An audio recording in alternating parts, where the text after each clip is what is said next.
I'm going to start off with a poem. It's called In the Quiet. In the quiet, my soul speaks, and heaven hears her beautiful whisper. In the quiet, my soul smiles, and Mary's light illuminates my path. In the quiet, my soul stumbles, and I wonder if anyone can see. I have fallen in the precious quiet, and the light begins to fade, and the noise is pulling me down. Mary, where are you? Mary, light my way. And when I think the noise is overtaken, and I cannot hear her gentle whisper, I continue. Mary's voice is always with me, even if I cannot hear my name, she does speak it. Do not believe you are forgotten. Do not listen to the lies that tell you you must turn back, do not. And when you've stumbled and the noise grabs your arms and legs, call her even louder, listen even sharper, and dig even deeper.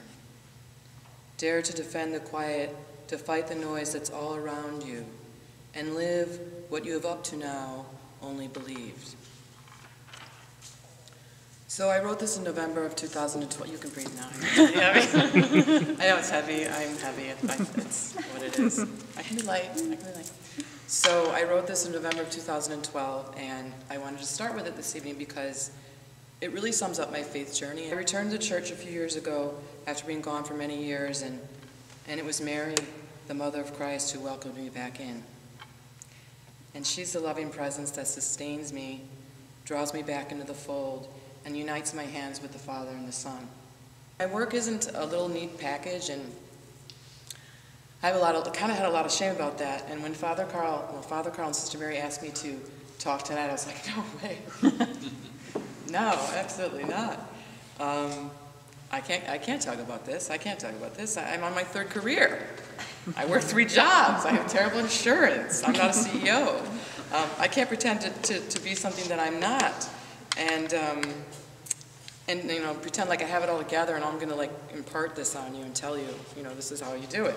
And then I met with my mentor yesterday, and I was really distraught about this talk, and I was full of fear and doubt. And I read to her my poem that I wrote a while ago, and I don't really know why I picked this one, but I did. And she said to me, and it was really wonderful, and she said, Deirdre, your faith is what has saved you. And these words broke through a wall and lifted a burden I'd been carrying around all winter. And it brought me back in line to the truth that is in me and in you and all around us. That the Lord loves us utterly and completely, and most especially in our brokenness, our wrong turns, our regrets, and our failures. And in all the good times too, of course. And my mentor said to me, a lot of people have 3 jobs. Bad insurance or no insurance, and are struggling, and they need to know and to hear that they're not alone.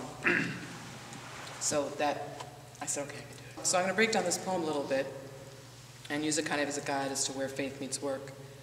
When I look at the poem now, I look at it as a call to myself to enter more deeply into a trusting relationship with the great divine. In the ways of working in the shoe store is the judgment or put-on sometimes that some of the women carry while I'm carrying their shoe boxes. And it's true. And if I'm not on my game, this is true too.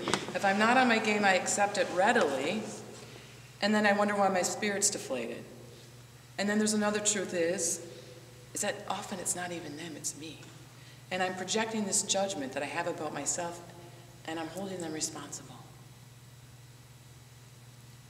So, the quiet is that tender space in my heart and soul that slows down just enough to remember where I truly come from, to where I will return, and who is truly holding and loving me.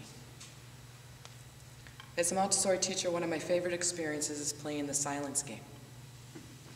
You know it, it's really a form of centering prayer, designed to help them learn the art of calming their bodies and their minds. So we sit in a circle, and we can do it now, but we're not in a circle, but just, if you humor me, we can do it together. So I tell them I have a special game to play, and it's called the silence game. We close our eyes, and we put our hand over our hearts, and we take 3 deep breaths.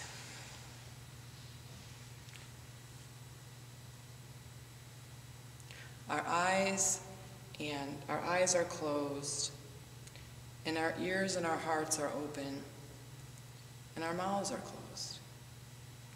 We listen for that special gift, the gift that's inside us and all around us, the gift of silence. And then we open our eyes. And to do this in it was fun doing that with you, and to do it in a room full of children in a circle is exquisite. And if I hadn't experienced it, I wouldn't think it could happen with 25 children, wild little kids, aged 3 to 6, sitting around in a circle and closing their eyes and going inward, and it's really beautiful. And when I've done it with them, I know I'm in the presence of holy souls, and I've seen a little glimpse of heaven. So the quiet means, for the quiet, when I'm working at the shoe store, it's a day when I'm sitting in the store. I work at one out, it's a really beautiful one out in Geneva. And there's a big picture window, and, well, there are 2 big picture windows, and I look out and I can see the trees, and they're silhouetted against the sky. And I look around the lovely store and the beautiful shoes, and all the things are nice, and I feel a great sense of peace and belonging. It is in this state that if a customer comes in, and I am ready to receive them. But that's if I've left the bitterness, truly, and the pity on the Eisenhower on my way out. Because otherwise I can't, and I can't see them. Like he talked about seeing God, in people. And I get in my way sometimes. I get in his way. So I may be showing them shoes and purses, but it's far beyond that. And something in them knows that I am listening, and they begin to share their stories.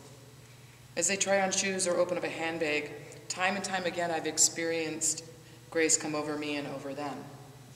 Spirit is working through me, and something beautiful happens. It was at the shoe shop that I began to understand that I was a sort of wounded Catholic magnet. Sometimes, I could see that I would sometimes elicit conversation, but it would be so weird, and often I'd be working by myself, but in the beginning I worked with this lady, Di, and it was amazing. We were like, what's going on? Because people would come in, and then I think it's so seldom that someone is actually there and can have the time to sit right in front of you and be available, and Di and I would listen. And so I became a wounded Catholic magnet. And I'd hear, I used to be Catholic, or when I was little I had faith, or I wish I could go to Mass, but I can't forgive the church. And as their stories deepened, and as they deepened, their tears were shed, and their burdens were lifted, and then my burdens were lifted. And I believe this is like the essence that I talk about in the poem of Mary's Quiet, Gentle Whisper. Letting us know that despite any heartache or tragedy, she's always there. But okay, let me tell you, I gotta be honest, often I can't hear her. I don't want to hear her. I want to blame the weather. I want to dig up past mistakes. This is all the reasons that I want to use how I can't see God in other people. I want to blame my sister who lives next door, or the fact that I'm not married, or I don't have any kids, or the park is going to send me over the edge. I'm going to go off at the village hall. So maybe for some of you, sometimes you might want to blame your spouse or your kids or even the church. And the truth is there's nobody to blame, and there's nothing to blame. There is no reason for blame. It's just life and work and relationships and good times and tragedies, and underneath it all is the great presence of a very real and very true God that seeks our connection. And the Mass draws me closer, and the Eucharist draws me closer, and I'm grateful for this Catholic tradition. And as a pastoral counselor, I'm a mental health professional, and I've been trained in both theology and psychology, and I hold a master's degree from Loyola's Institute of Pastoral Studies, and I'm a licensed counselor in the state of Illinois. And I did my internship, the very young and the very old, and by secular standards, they're like on the fringe, both of those age groups. And they aren't exactly the movers and shakers of the world. And they aren't as mobile as the rest of us. And their voices often get muffled up by the noisier, busier go-getters who get things done and don't have time for listening or being. I became a witness for them. And as I listened to their stories, I began to understand that no matter what kind of job they had or didn't have, or how much money they made or didn't make, or how many children they had or didn't have,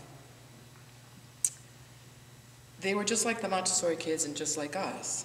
And they want someone to listen to them. They want a witness.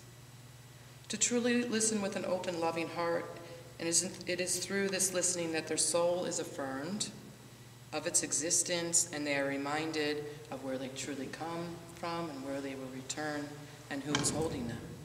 And I believe this is the work of the Spirit. And I'm always asking God to grow. I'm always asking to grow in trust, to grow in my trust of God, and to live more regularly in that quiet space and that place of knowing. Even in that tender space, the noise of the world still grabs at me, and I still fall. And writing this, and Jennifer, you talked about this, and this whole experience of writing about where work meets faith has been a really tremendous experience, even though I didn't want to do it. I recommend it to everybody. It's opened up a lot for me, and it's given me a great sense of peace. But when I was writing this poem, I felt like it was a plea to God for help, and a challenge to myself to understand that indeed faith is a gift. You know, we always hear of faith as a gift, but it means nothing if I don't open it. And sometimes for me, and maybe for you, I must fight myself, although I'd like to believe I'm fighting others, to accept it and to open it and to receive it. And somewhere in that fight comes a surrender, the acceptance, the letting go, and I'm free then to receive.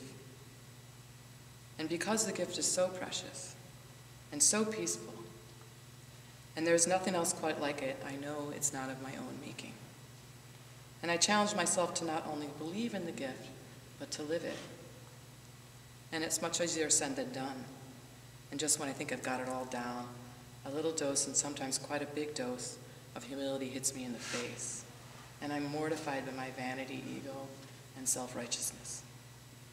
And I think if you were to ask me 10 or 20 years ago if I'd be attending Mass regularly or reading about the saints, I'd be like, you've got the wrong gal. Sorry, I'm done with the Catholic. I'm just about done with the Catholic Church, thank you. And this is how I know that faith is truly a gift and not something I've earned. I've never thought I'd be standing here talking about my work in Montessori, as working in the shop, or that I would ever go to school and become a pastoral counselor, for goodness sakes. What happened is I see now that I had let this childhood faith, which is a beautiful thing, but I let the childhood faith keep my adult faith from growing for many years. So the seed was planted, but I became too bitter to water it. So for years I talked about a church that had no place for me. A single woman without children who was neither a nun and could never become a priest. I never got off the spiritual path, although I tried often.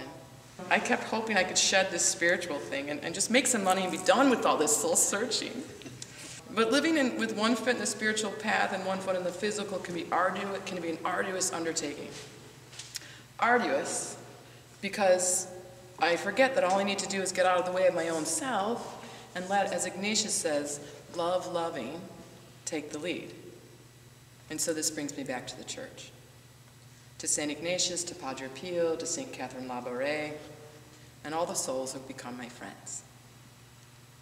And it's been through hearing their stories that I see that there's indeed a place for me, that the Lord never has closed the church's door to me, and maybe in a different era or at a different church with a different pastor and different community altogether, maybe they wouldn't be so happy to have me, but this is certainly not the case here.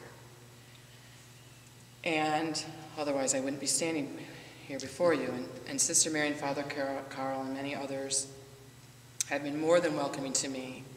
And I can no longer use the excuse that there's no place for me within these beautiful walls. So the church is my earthly home, with its faults, with all my faults and all the humanness. When I was in graduate school, I remember I was bemoaning my grievances about the Catholic Church, trying to distance myself from its imperfection, and my imperfection, but I didn't know that that's what I was doing. And my supervisor, an Episcopal priest, said to me, Deirdre, you are a part of that imperfect church. It is deep within you. It is part of your whole makeup. the beauty, the tradition, the trouble, the injustice, the whole ball of wax. And it's through the process of forgiving your Catholic Church and accepting both the immense light and the grave darkness that your own healing and forgiveness will unfold. And at the time I was furious, and I think I may have walked out of his door. I do, I'm not sure, but I didn't want to hear that, did not want to hear it. And when truth stares you in the face and offers you a way out of pity and blame, it's really hard to take that ticket to freedom. But his words stayed in my heart and in my head, and slowly through the grace of God, I began to let go of my defenses and let the Lord draw me back to my earthly home. And the process continues. I can no longer deny that a spiritual thread has been woven in me and throughout my life. I've come to understand that faith is my work. It is the work for all of us, no matter where we work or if we work. I've also come to understand that there's another thread that is woven throughout my life, and it is that of doubt. But I'm not alone, and the more I read about the saints, the more I read from Scripture and from wise people throughout the ages, the more I understand that this thread is part of the human condition. We are all both sinners and saints on a pendulum moving closer and farther away from God and back.